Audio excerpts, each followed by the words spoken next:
اهلا بيك يا صديقي. بقالي فتره طويله ما نزلتش فيديوهات، وفي الفيديو ده هشرح لك ليه. لو انت مهتم بالاي اي اكس ديزاين او الفيديوهات اللي فاتت اللي عملتها، فممكن تعدي الفيديو ده لان الفيديو ده مش هيكون فيه اي شرح او اي معلومه جديده. في الفتره اللي فاتت انا كنت بنقل من البيت اللي انا كنت فيه لمساحه اكبر علشان تبقى مكان اعرف اصور فيه زي استوديو، وكمان يكون مكان اللي عامل فيه التيشيرتس والبراند اللي انا بداتها. فانا عايز اوضح لك شويه ابديتس كده وحاجات كتيره حصلت ما كنتش حاططها في فيديوهات او ما اتكلمتش عنها. مهم ان احنا نعمل فيديو كده علشان انت تبقى اب تو سبيد مع اللي بيحصل، ما تسالش على الكاب عشان الواحد بس مبهدل والدنيا مش احسن حاجه في موضوع النقل ده. كان تعبان جدا، انا هنام بتاع اسبوع كامل بعد المحاورات دي كلها ما تخلص، والنت لسه مش شغال، ودي تقريبا اكتر حاجه مسببه لي حزن في حياتي. لكن احنا جامدين وهنكمل وهنقاوم المشاكل اللي بنعدي بيها. اولا البراند هتعمل اللانش بتاعها في الفتره بتاعت العيد والاسبوعين اللي بعدها، والحمد لله الحمد لله الاستقبال بتاعها كويس جدا، الناس مبسوطه بالتيشيرتس والاوردرات شغاله كويس. الكوليكشن الاولى موجوده والديزاينرز عملوا الشغل بتاعهم اللي هو بصراحه انا فخور بيه جدا ومبسوط جدا منهم،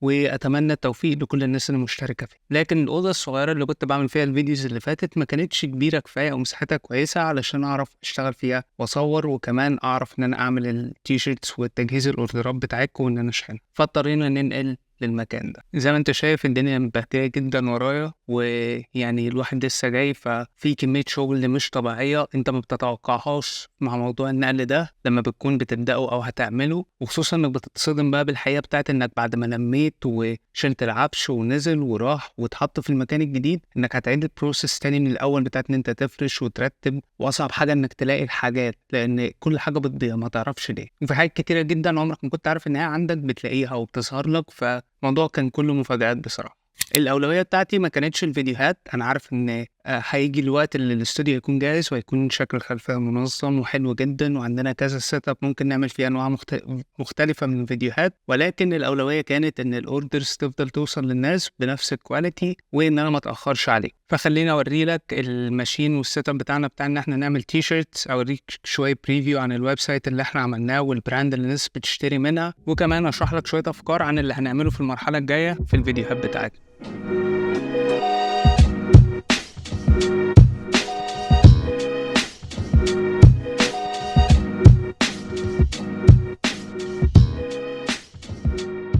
البراند بصراحة عملت إنجاز جميل جدا الفترة اللي فاتت. بصراحة توقعاتي الموضوع اتكسرت تماما ودخلت في اتجاه تاني ما كنتش أتوقعه إطلاقا. أولا الأوردرات وكرييتيفز والادز اللي كانت شغاله، الثلاث حاجات دول اشتغلوا مع بعض بطريقه مثاليه. الناس الاعلانات شدتها ودخلوا على الموقع وكانوا بيعرفوا يستخدموه بسهوله ويقدروا يعملوا الاوردر بتاعه. كمان نسبه الدروب ريت، او ان انت يعني يبقى في ناس بتعمل اوردرز ومش بتستلمها او مش بترد على التليفون او في غلطه في الاوردرات، كانت نسبه قليله نسبيا كبراند لسه بتبدا. فدي حاجه كويسه جدا. ممكن اكبر تحدي مقابلني دلوقتي موضوع الكاستمر سيرفيس، وان انا اعرف اتابع مع الناس. ممكن يكون ده اول حد هستعين بيه في الفريق بتاع ديزاينر وير، ان هو يكون حد بيتابع الاوردرات، بيعرف الناس الاوردر بتاعهم في انهي مرحله دلوقتي من الشغل عليه، سواء هو بيجهز او اتشحن او هيوصل له امتى. وكمان حد يبقى بيتابع اي مشاكل تحصل مع شركه الشحن ويعالج المشاكل دي، علشان اهم حاجه بالنسبه لي ان الشخص اللي بيشتري ياخد احسن خدمه ممكنه. يعني انا بصراحه جبت احسن قماش موجود في السوق 100% قطن، ودي حاجه محدش بيعملها دلوقتي في التيشيرت براندز. كله دايما بيحاول يميكست عشان يقلل التكلفه. الطباعه وان الحاجه بتتعمل كيرفلي خطوه بخطوه تحت ايد الواحد، مش باوت سورس السيرفيس دي. فالمنتج من ساعه الفكره بتاعته والقماشه بتاعته لحد ما بيتغلف وبيتعبى ويتسلم لشركه الشحن، كل الحاجات دي بتتعمل بالايد خطوه بخطوه الواحد بيشتغل عليها. وده علشان اضمن ان الكواليتي تكون 100% احسن حاجه. البراند دي لسه زي ما تقول كده العرض الاكبر، او يعني الليفل الوحش بتاعه هيكون في الشتاء لما ندخل على الموسم بتاع الهوديز. هيكون في الوان مختلفه، ديزاينات كتيره وستايلز مختلفه. فدي حاجه انا متشوق ليها جدا، وابتديت احضر فيها اوريدي من دلوقتي عشان نبقى جاهزين على شهر 9 ولا شهر 10 كده لما نلونش الكولكشن الشتوي. وهحاول السعر يكون منطقي، مش 1500 وال1400 اللي الناس بتحطه على الحاجات الشتوي والهوديز والكلام ده. لا، برضه كواليتي ممتازه جدا وسعر مناسب جدا، كانك بتشتري من حاجه لوكال، المحل قريب منك من البيت، مش حاجه في مول والبراندات اللي بتبقى اسعارها عاليه قوي على المنطقي بتاعك. وخصوصا لوكال براندز اللي طلعت مؤخرا واللي هي بتسوبر تشارج المنتج بتاعها عشان تعمل مكسب. لا، انا المكسب بالنسبه لي مش اهم حاجه، الاهم بالنسبه لي ان انا عامه اقدم منتج كويس جدا للحد اللي بيشتري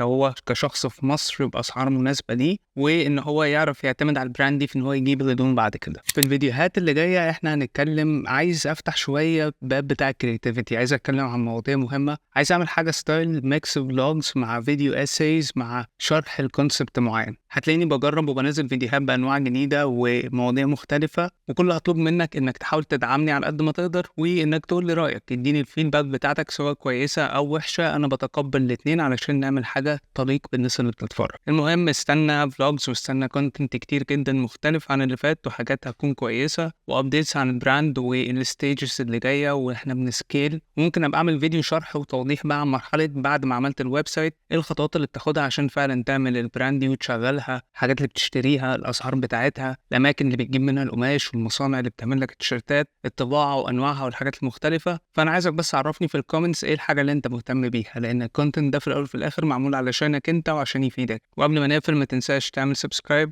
تعمل لايك للفيديو ده، وسيب لي كومنت تحت باي حاجه، حتى قول لي عاش لو انت ما عندكش حاجه تقولها، ولكن مستني اسمع رايك وهحطه في الاعتبار علشان الفيديوهات الجايه تكون احسن دايما. اشوفكم الحلقه الجايه، سلام.